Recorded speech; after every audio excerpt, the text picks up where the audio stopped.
Hello everyone, I'm Ben Johnson and this is the Perpetual Chess Podcast. On Perpetual Chess, I have weekly conversations with the chess world's best players, promoters, and educators about their lives, careers, current projects, and best practices. Perpetual Chess is brought to you through the generosity of its Patreon and PayPal supporters. For more information, go to perpetualchesspod.com.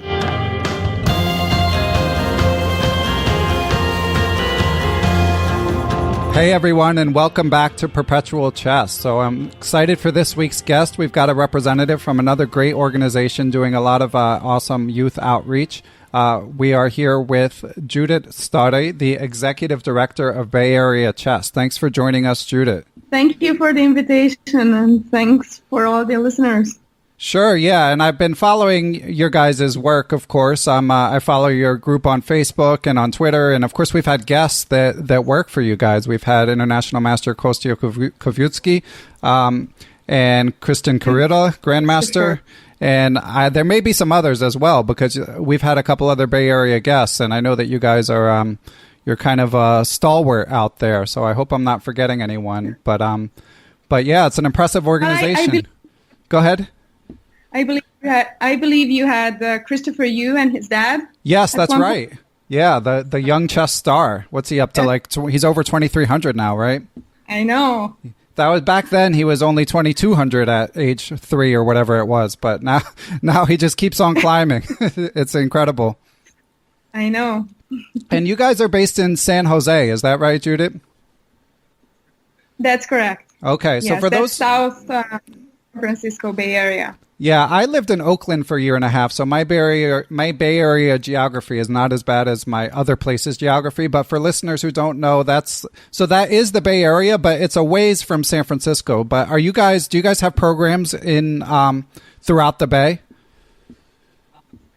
Yeah, we have programs in several cities, mostly San Jose, and then we venture into the Northern Peninsula, so Cupertino, Palo Alto, Burlingame, and a little bit in Oakland and Hayward. But those are selective schools, but the majority of our schools are in South Bay Area. Okay, and you guys are the largest provider of chess education on the West Coast of the United States. You also do some work sponsoring one of the Pro Chess League teams, which we'll talk about eventually. But Judith, what I wanted to talk about first today, because generally with guests who are professional chess players, we often talk about a recent tournament. But in your case, I thought I would like to find out more about a recent event. So you guys recently hosted Yifan for some simuls and stuff like that. So I was curious if you could take us through how that came about and then tell us about the event a little bit. Well, I'm always very excited to host these special guests. So whenever I get information from someone that we have a special guest in the area, I always try to reach out immediately and see how we can invite them, or we have good connections and then they come specifically to visit us. In Yifan's case, we actually got the information that she is in the Bay Area for an extended period of time. She was interning at a company, and she did these side events. So she was the most responsive grandmaster ever, and we quickly nailed down the details and made it happen. And I opened up registration for the simul, and it filled up in probably less than 4 hours. So that was probably a record for us.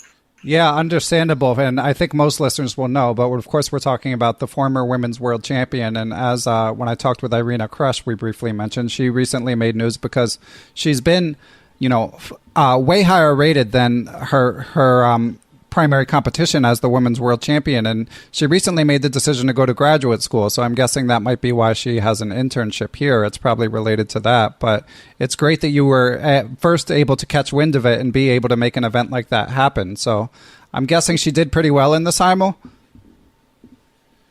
Yeah, she did pretty well, although it was the end of the week and the end of a really hard week for her. She worked. She apparently works from 8 a.m. till 6 p.m., and then I gave her a ride to the simul, so we started at 7. So she did lose to Ivan K.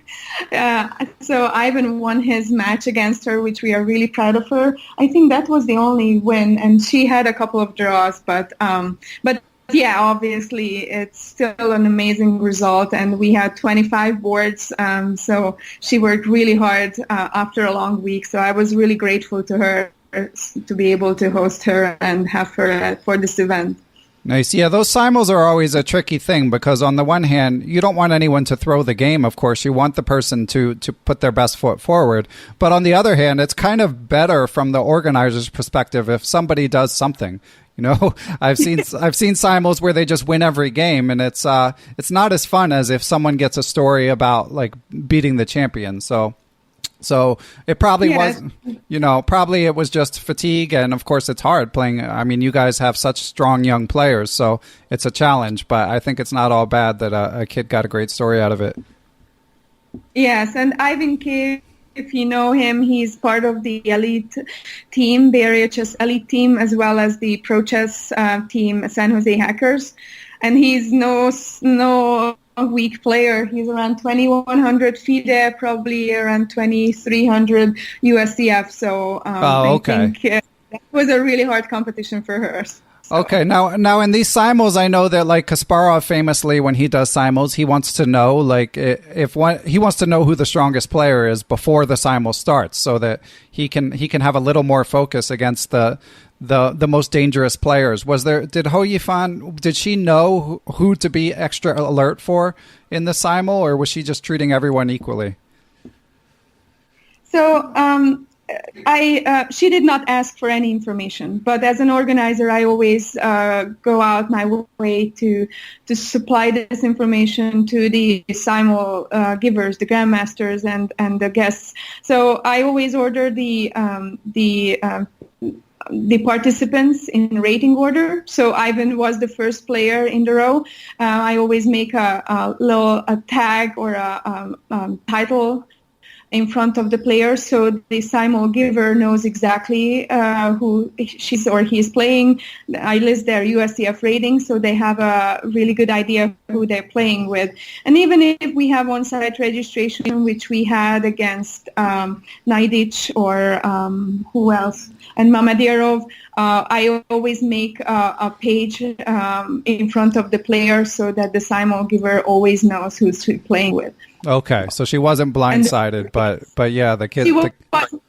No, so she received the list of players a couple of days prior to the simul, as well as on site the setup was. And if you go to Facebook, you can see pictures from the event. You will see that the players each had name tags in front of their boards and things like that. Okay, and it's great that your guys are able to put on events like that, and particularly, of course, to help support women in chess. I mean, here we have the best woman player in the world, most likely, even if she's not still world champion. So when you do an event like that, did you notice that more girls or women came out to play, or was it still the 90% male demographic that we're trying to improve in the chess world? Well, I certainly did see some girls come out, like Rochelle, who made the trip from Davis, and we did have other girls, but I was more surprised that the Chinese community really represented themselves. Now, so usually we have around 40 Chinese, 40 Indian people, and then the rest is mixed. But the Chinese community really represented. So Rui, Yan, and Kimberly Liu, they also played, and I think both of them drew, if I can remember. I'm for sure Kimberly draw, and the funny story with her that she played a week before that event. She played the simul with Naroditsky up in Sacramento, and she draw Naroditsky too. So it was a really wow. She did. Sounds like I need to remember that name. What was the name again? Kimberly Liu. Okay, Kimberly Liu. Gonna put her on my radar. Yeah. Congratulations to Kimberly if you're listening. Yes, right. Just like Rochelle, so they are nice girls. I love having them at our tournaments. Okay, so Judith, I also, of course, want to get into the origins of Bay Area chess. So, how long has how long has the organization been around? So the organization started off in 2006, I believe, as a parent volunteer after-school program. Dr. Salman Azhar is the founder of Bay Area Chess, and he started this organization as a parent volunteer chess club at his son's school. And together with his friends, they grew this organization to an after-school provider organization. And then soon after, a couple of years after, I believe it was 2009 when they first started running rated tournaments. And basically, he grew the company, he grew the organization. In 2011, he converted the company into a nonprofit organization, and basically that's how it become a really big organization. I came on board 2014 as the executive director in March. Prior to that, I was a volunteer for 2 years, so I oversaw website transformation as well as registration and website maintenance and Facebook. So I helped out a little, but then 2014, I came on board as the executive director. So it's a surprisingly young organization for how big it's become. Yeah, and that just shows that the need for chess events, classes, tournaments is so large here in the Bay Area. So I guess that's the reason we could grow. And is growth is it still part of the vision of Bay Area Chess? Are you guys still looking to get into more schools and provide more services? Yes, absolutely. So we are actually at a point where we have a wonderful team of coaches. We have around 35 coaches. On head of them is Director of Enrichment and Deputy Director Abel Talantes. So he's in charge of all the coaches and schools, and he makes sure that everything, the quality of the coaching and everything is on top. And they do prospect schools. So as we get more and more quality coaches, we of course would like to provide them with full-time work and employee status. And in order to do that, we need more schools. So this is an ongoing process, obviously. Okay, so part of Abel's job is to try to recruit new schools? Yes, but thankfully, it's word of mouth also works. So like San Jose Unified School District is a perfect example where we have such a good reputation, and traditionally the principals are rotated around the schools. So once a principal have good experience with us, then they transfer to another school, then boom, we are in that new school again, and obviously can continue in the existing schools. So it's a really good to see how amazing job our coaches are doing and our administration and leadership team is doing. So I'm very proud of them. We are a really, really great team. That's great. And are you guys doing primarily after school programs, or are you doing some during the school classes as well? So we have a class called lunch class, which is not a traditional class in terms of instructions, but it's usually schools are contracting us to come during the lunch break and provide the kids as an alternative to outside running around and kicking the ball. They can come in and play chess. Obviously, if they don't know how the pieces move, we have a coach there to teach the kids how the pieces move. But then you see all these kids just rushing into the room and then start playing chess. It's really energizing and amazing feeling how we can touch so many lives with the funding of the school for schools. So it's free for the kids. Okay, yeah, that's been my experience in school programs as well, where you can often do lunchtime programs and you can do after-school programs, but actual classroom time is becoming more and more protected, especially in public schools. And California in particular is very authority in terms of they are really regulatorily what they can teach. So it's really hard to get into the regular classroom time. Okay. Yeah. And by the way, this is just a quick aside, Judith, for listeners. If anyone out there is listening and has an organization outside of the United States, I'm of course, this is a topic near and dear to me. So we've had a few guests on with chess school programs like Jay Stallings and Adam Weisbarth telling us about the nuts and bolts of their respective organizations. But I would love to get perspective from different countries. So if anyone out there is listening and wants to tell me, because I'm sure like we talk so much about profit versus nonprofit organization and stuff like that. And I know every country has its own red tape. So of course I want to hear about all the delightful minutia of the bureaucracies in different countries as well. So with that aside Judith. Yeah, go ahead. Let me get you in touch because I'm originally from Hungary. So every year I go back to Hungary, and I just recently I'm learning that in Hungary there's more and more schools where chess is a part of the school curriculum.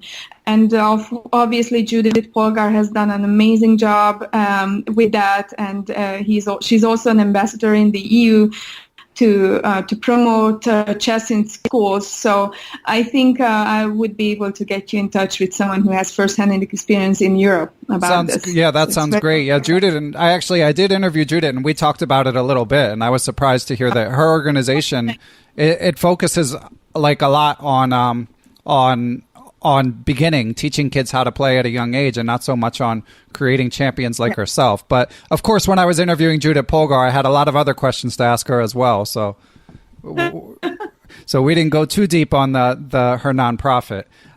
Okay, but let's get back to Bay Area chess. So you guys are in a lot of schools and you run tournaments. I see that you're doing camps, you're doing school programs as well. And it seems like you guys have really strong coaches. So have your students had much success? I mean, I think I know the answer to this with Christopher Yu being a product of your school. But does your school, do you have a overarching mission in terms of teaching kids how to play versus sort of helping kids get really good at chess? Or are you trying to do both equally? I would say our primary focus is to teach kids chess and expose them to chess and just to see the whole range of benefits that chess can give to them. Obviously, a lot of the listeners are probably aware of all the benefits, but one of the things that we see is social justice, so that there's a lot of kids that are disadvantaged in socio-economical or socially, and chess is really a tool for them to learn about social life and interactions, and just to give the equal chance for them to get involved. So I'm really happy about that. But obviously, if we see talents, then we go and help them. So we do have really strong coaches like Grandmasters Via Di Zoria, who recently did 2.5 out of 3 at the U.S. Championship against the top 3 U.S. players. We are very happy, and he regularly coaches our after-school classes. But obviously, we prioritize him at schools where we know we have stronger kids, like Harker and Duvenek and I wanted to say it fast, but anyway. We have international master Kasia Kabutsky. He coached for us a few years. We also have Faik Aleskarov. He's really popular. We have Grandmaster Atanas Kolev. So I'm really proud of how strong coaches we have. But also we have those really popular senior coaches who are amazing. James Bethany, Jasmine Kaur, and a few others. So these are really popular coaches and really can identify talents. Once they are identified, we created this team classes for them. So on Saturdays, every 2 hours, we have a certain team class for a specific level. And they can join these team classes, and these are more for training purposes. Christian Kirilla, Grandmaster Christian Kirilla, who was on one of your guests previously, we basically started this program with him. So he was the head coach of the elite team, which was targeting players 2,000 rated and above.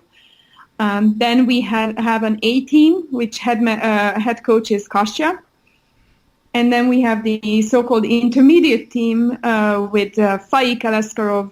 And we have a first team, which is the below 1,000 rated players with Faik and Zviad. So all these coaches, they are training the kids, and obviously they can promote to a higher team once they reach the skills and the ratings. Well, that's an amazing roster of great chess players and teachers that you guys have. And Zviad Zoria, his result was amazing. Most memorably, of course, beating Fabiano Caruana in the U.S. Championship. So when you watch these great chess players and communicators teach, do you notice any thread? Like, what do you think is what in your role as watching these teachers do you think resonates the most with kids? What is the best way to help them get better at chess? Oh, that's a very interesting question. I know every coach has different styles. So, like if you take Faik, he's fun. He's very high intensity. You are not going to get bored with him. So if you like his style, and many parents and many kids do, his camps are full, his classes are full. So we are really lucky to have him. And Zviad is really strong. So if you want to really focus on getting better and you have the attention span for it, Zviad can really focus on how to get better very soon. And he really has the ability to find your weakness and find your area where you could grow. Daniel Naroditsky, he's the head coach of the elite team. He's an amazing coach for those really high-rated players because he knows what it takes taking from 2,000 to 2,400 or 2,100 to 2,400. So he recently shared his philosophy with us that how he wants to really grab these kids and take them to the next level. But again, like seeing Daniel coach and then stop and start coaching those 1400s, he can coach any level. He's probably one of my favorite coaches of all the coaches. He's really wonderful. Yeah, I really enjoyed. He started a series on chess.com about how to improve your blitz game specifically, and he's his communication skills translate to writing as well, I would say. And I know I know he's a young man. Is he still in college or is he working full time now? Yes, I think he's a third-year student at Stanford University, undergrad, and so he is a full-time student. So he coaches for us Saturdays mornings 9 to 11, but I do know he has a few private students, but mostly he's focusing on school. Okay. And Judith, so when I do get the chance to talk to heads of organizations like yourself, I'm also always interested in how you mentioned that Bay Area Chess is a nonprofit. But so is it exclusively funded from donations, or do schools also pay for the program? Like how is the funding done for the organization? Excuse me. So mostly we provide services, and parents are paying for these services, whether that's class, weekend classes, or tournaments or events. So almost I would say 95% of our budget and are coming from the parents paying us a fee for our services. So we do have a few free programs, but most of our programs and events does have a cost. So that's how we can pay our coaches. So, for example, after school program, we send home the flyer to the parents. Parents go online, register their kids, pay the fee for fall or the full year, and that's how we can pay the coaches, pay our administration, and all the associated costs. We do get a few donations and sponsorships. These usually go to either scholarships at after school. So usually we have a rule of every 10 child, after every 10 paid student, we give out one full scholarship or two half scholarships. And we also get sponsorships for our state championships. So if kids are coming to the state championship, obviously the entry fee plus the USCF membership fee, it's quite substantial. So depending on the need, we do provide discount in the entry fee or sponsor their USCF memberships. Okay, yeah, I'm sure that's a big help for kids because, yeah, it's always sad to see kids who love chess and want to go to events but can't necessarily make it happen on their own financially. Yes, absolutely. And especially it's so true, especially in the San Jose area schools. And so we are really looking out for them and trying to get more sponsorships so that more on these kids who are really talented, but you would never know. So I encourage all the listeners to go to US Chess. So we recently submitted an article about Grant School and their success at the Spring Super States, the Spring State Championship. It's really these kids, they got full scholarship to come and they won the section. So it was really a total justification of our hard work and dedication and their hard work and dedication. So it was really amazing to see how you help these kids, they shine. So. Yeah, that's great because I'm sort of an individual entity as a chess teacher, and one thing I do struggle with personally is if in order to make a living as a teacher, you need parents to be able to pay, but you don't want to only serve those who can afford. So it's good that you guys have found a solution and are bringing chess to people of all socioeconomic backgrounds. And speaking of sponsorship, I know that you guys are also tightly affiliated with the San Jose Hackers of the Pro Chess League. So could you tell us a little bit about like how that relationship was formed and what's going on with the team and stuff like that? Well, yeah. I mean, whenever Pro Chess League was started up or reshaped from the US Chess League, we have Faik, Aleskarov, and Zviad on our team of coaches, and they came to us and floated this idea that we should do a team. They are friends with Shak and Rauf. And so we decided, okay, let's go. Okay, we should specify that's Shak Mamedyarov, number 2 or 3, not number 2 anymore, but top 5 in the world, incredible player holding down board 1 for you guys, and that's Rauf Mamedyarov, who's also Azerbaijani, and as I want to get through, I think is the secret sauce for you guys having landed Shak on your team in addition to being Grandmaster, an amazing player in his own right. So anyway, go on. Yeah, so to credit to Faik, he was the one who could get us Shak Mamedyarov. He's the world number 3 currently and playing in the Grand Prix Tour in Europe currently. And then Rauf Mamedov, he's also in the world top 50, I think. So both of them are really fun and really hardworking players. So we are really happy to have them on our team. And of course, we have Zviad, Daniel, Christian, Kirill, and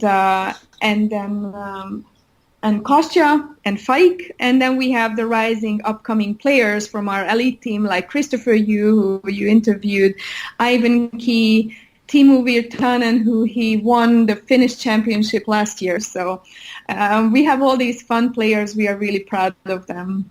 It's amazing to hear a team like that and think like you guys didn't even make the Final Four. I mean, the teams are so strong. So how did the Hackers do this year? Or I guess it's still this year. Yeah, this year we didn't do that well. We had quite a bit of bad luck. We did really good in the 2 Super Saturdays, I have to tell, though those were really fun. We had some bad lucks, and so from Raul disconnecting in the last couple of minutes, and he lost a completely winning position, and then we lost a round with that, I don't know, I don't even remember. I like to forget those. True, yeah, it's traumatic, I understand. I know, but we try to focus. I love Zviad's philosophy. I don't know if you heard Zviad's interview with Maurice. He just plays for fun, and I love that all of our players are sharing this mentality that as long as we have fun, results will continue. Obviously, these are all hardworking players who are investing a lot in their growth, but at the same time, if we have fun together, it shows and it will shine through. So. And speaking of Ralph, so I know that Mamedyarov doesn't live in the Bay Area. Where does Ralph live? Do you know, Mamedyarov? So Ralph Mamedov, I think his base is in Baku, Azerbaijan. Okay. But he does travel a lot with Shak, because I think he is Shak's second. As well as he does play on his own tournaments, obviously. And he just recently got engaged to a Bulgarian chess player, so we are really happy for him and wish him all the best in life. Excellent. Well, hopefully that doesn't impact his ability to play for the hackers. Got to keep our priorities straight, right? I highly doubt that, because she got married last year, and it was funny because we scheduled the hackers camp in summer. We have a week long of San Jose hackers, so Shak visited us, and we accidentally scheduled the camp on his wedding day. So we pushed around a little bit of the schedule, but he literally was here for 2 days, and he went back and he got married the next day. So I think priorities are clearly chess first. That's great. That's a great story. Nice. Excellent. Well, hopefully, we look forward to seeing you guys again next year. And do you know, I guess it's early still, but you're hoping to return those same players along with your roster of local players? Yes, we are. I think it's clear that we have a lot of local support as well as international support, and in the U.S. So I think it's safe to say that we are planning to return. I'm hoping to get a little bit more sponsorship, because obviously it's not cheap to run these teams. But at the same time, I think for 2 years now we can say and we can prove that we have a lot of support and a lot of attention to us or on us. So hopefully it will happen. So in terms of looking for sponsorship for the Pro Chess League's team, would you be looking explicitly for a Pro Chess League sponsor, or would it just sort of fall under the umbrella of the donations you guys get for Bay Area chess generally? I think when I try to approach sponsors, they always have a specific agenda. Either they like to help kids who are not that wealthy, or they would like to see strong players. So whenever you approach someone, their priorities are clear. So if someone is interested in the later, so have higher rated players come and be associated with Bay Area Chess, obviously I would offer them in the Pro Chess League and sponsoring the hackers, as well as now we are going to have an international GM Norm tournament early January. So I know we have a sponsor who specifically said this is a sponsorship or donation to get high 2,700 plus GMs to the tournament. So I think everyone has their priorities. So I would like, I also, when I try to locate sponsorships and donations for the hackers, I always try to approach those who I know they're specifically interested in those quality, high-rated chess games and players. Okay, so that's interesting to me. So yes, it does. But of course, I have a couple follow-ups. So let's say you get a sponsor to do an invitational tournament where the sponsor would like there to be strong players involved. So what's next? Like, are you in charge of recruiting the strong player? Do you have someone that you delegate that to? How do they reach out? How do they decide who to invite? These are the questions that we can only get answered on Perpetual Chess. So any insight you could provide would be appreciated. I will be very honest. I'm not that great in negotiating terms. So I'm really lucky and thankful for my partner in organizing the San Francisco International International Tournament in January. His name is Arun Sharma. Oh, right. He's a 2400 rate. Co-founder of the U.S. Chess League as well, back when it was the U.S. Chess League. Yeah. Exactly. So we have an agreement with Arun. I take care of all the financials and organization and make sure the event will run smooth. He takes care of the negotiation with the players. So I'm really lucky I don't have to do that. Yeah, I'm a bad negotiator too. So I'm with you. I would love to have someone like that. Like, when I go buy a car or something like that, bring Arun along. Yes. I know. I will too. So my other question, and maybe this is something a little more up your alley. So, obviously chess is a game that's often funded through the generosity of sponsors. So do you have any, and of course you guys being in near Silicon Valley, you have some obvious candidates of potential corporate sponsors. So what have you learned about how to try to raise money to support chess endeavors in your time at Bay Area Chess? I will be very honest. It's very hard. It's a lot of time, a lot of energy, and it's not certain that you will get any money. So while we previously, Salman, the founder of Bay Area Chess, and I have also put in several hours of work, many, many hours of work, trying to get these corporate sponsors. It's hard. So I know that whoever is interested and whoever learned about us, they know of us and they will come forward. Obviously, I try and I get our name exposed to companies, and if I know anyone who is well connected, I'm trying to push this agenda.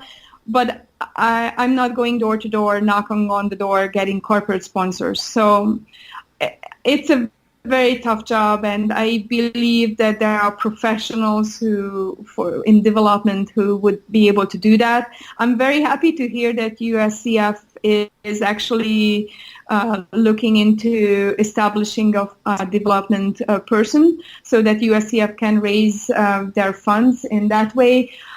I think our mission and USCF mission is quite aligned in terms of empowering and transforming lives with chess and through chess. So eventually, when we grow a little bit more, I'm hoping that we will have a separate development department and person who can lead our fundraising and getting these corporate sponsors. But honestly, my time is very stretched, so I have to oversee all the operations and events and make sure that the organization runs smooth. So if I would spend a lot of time getting these corporate sponsors, I think the quality of our organization would suffer. So right, and if the organization itself is doing quality work, hopefully sooner or later, some more money can be injected. Although it seems like you guys are doing, obviously, one could always use more resources, but it seems like Bay Area Chess is thriving as it is.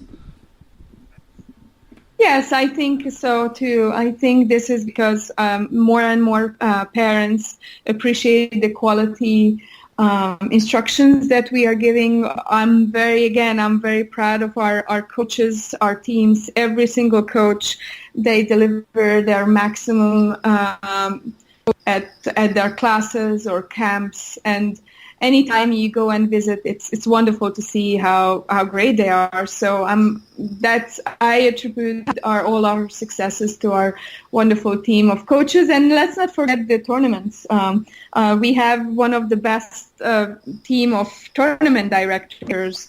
In 2016, Thomas Langland got the Tournament Director of the Year award. He's on our regular TD staff. We also have another national tournament director, John McComsky. He's also a wonderful mentor. So if you ever want to become a tournament director, he's really good in teaching you what to do. We have Richard Kopke as an associate national tournament director, and we have several senior tournament directors. So I'm very proud of the TD staff. And we are always looking for new TDs. So if you're interested in learning how to run a tournament, we can train anyone, and off you go. You can run your own tournament. Okay, there you have it. So if anyone out there is listening, Judith's information will be in the show description. So Judith, I just have a couple more questions for you. I know that you mentioned in an email that you guys have some new initiatives that you're excited about, including enabling kids with special circumstances to make use of your organization's services. So could you tell us a little bit more about that? Yeah, so I'm getting more and more active in U.S. chess, and one of the committees that I'm part of is the Special Circumstances Committee. And I'm very happy to help, and with the lead of Janelle Lossoff. She's an amazing person to lead this cause and establish really a protocol and a guideline how organizations should be offering these accommodations for these special players. And my mission is to kind of be a leading organization who actually shows others how to do it and what to do and how to accommodate these players. And I believe, you guys have talked several times in the podcast that rated players are one part of the chess community in the U.S., but there are so many others who are not playing, and we don't see them. And so I think your survey showed that only half of your listeners were rated players, right? Yeah. So I think my mission is to really spread the news and tell people if you want to play, we can help you. If you have any special needs, we can help you. So we have a few players. I don't want to go into details because I would like to respect their privacy. But obviously, I'm always happy to see those players who come forward and say what their needs are before the tournament. I can help them, and they have a good experience.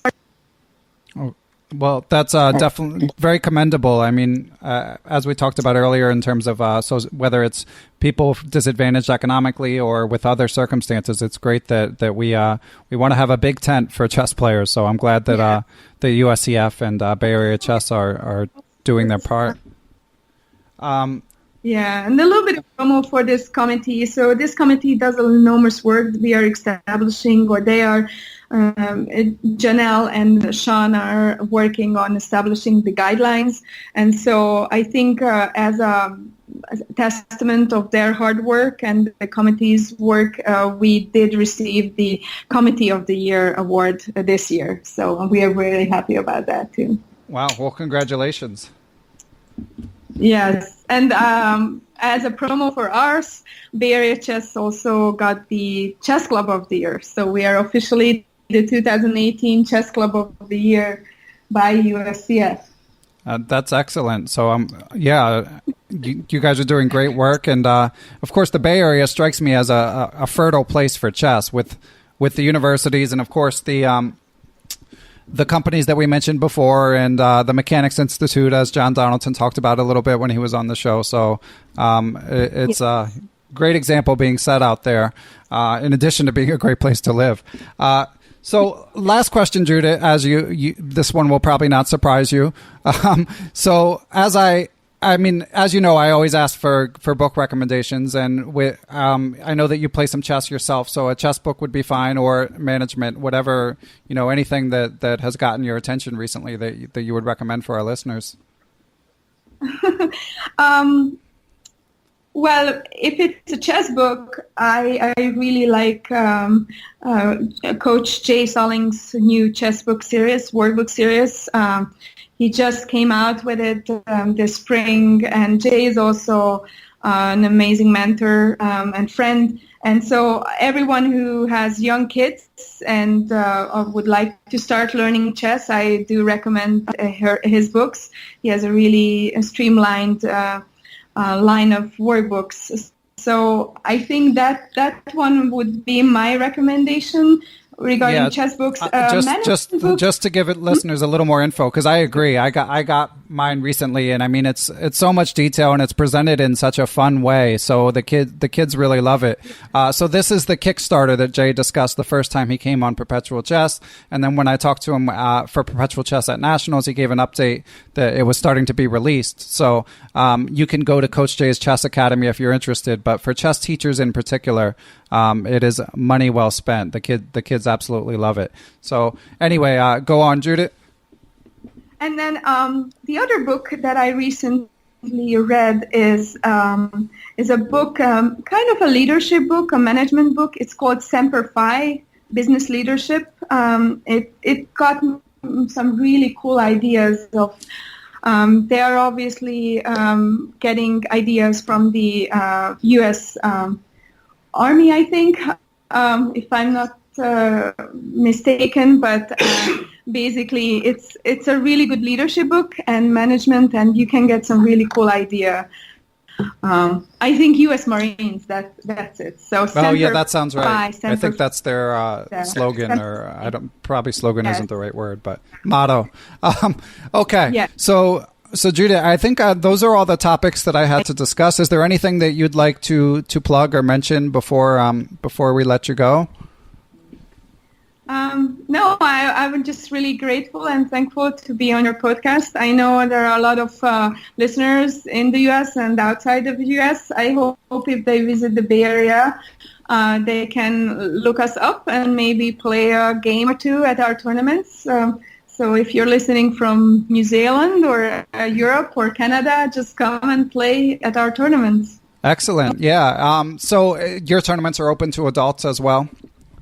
Yes. So we have scholastic tournaments and regular tournaments for adults, and any age, any level. We can offer a tournament almost every single weekend. Okay, great. And Judith, if anyone listening wants to reach you, what's the best way for them to do that? I have an email address, judith@bayareachess.com, or just simply go our website, bayareachess.com, and you will be able to find any emails there and contact form. Okay, excellent. Well, thanks a lot for joining us, and thanks for all of the work you guys are doing, creating young chess, chess enthusiasts and great players, and, employing great chess players as well. All of it matters, and we really appreciate all of it. So thanks again, Judith. Thank you so much. I really appreciate your opportunity. The new Perpetual Chess theme music is courtesy of Geert Vanderveld. Special shout out to him. I also want to thank everyone who supports the podcast. That includes people who tell their friends about it, people who write positive reviews on Apple Podcasts, and most of all, those who have donated to support the show. I spend about 5 hours a week on each episode, and even though I love doing it, it can be hard to find the time. Without the support of my Patreon and PayPal Perpetual Chess partners, the show would not be possible. They are Adam Ralph, Adam Vrancoulge, Adrian Gutierrez, Andres Krizdewa, I hope I did okay there, Andres, on your name, Alex Pejas, Chris Wainscott, Chad Hilton, Chris Lott, Christopher Wood, Coach Jay's Chess Academy, Chris Flanagan, Daniel Naylor, Daniel Schaefer, Gary Andrews, Greg Shahadi, James Bonastia, Jason Dunbar, Jennifer Valens, Jeffrey Martello, John Fernandez, Jen Shahadi, Jen Scream, Jerry Wells, John Thompson, Johnny McMenamin, Kelly Palmer, Krishna Gopala Krishnan, Lorraine Dore, Matthew Passy, Macaulay Peterson, Matthew Tedesco, Pascal Charbonneau, Paul Sweeney, Peter Lux, Peter Merrifield, Randy Tempo, Ricky Grijalva, Rob Lazorchak, Robert Steiner, Tatya Abrahamian, Thomas Stanix, Thomas Tachenko, Tim Seymour, Timothy Ha, Todd Bryant, Tony Rotello, Victor Vrincoul, Zhao Cheng, and Jivko Stoyanov. Thanks a lot, everyone. I'll be back next week with another great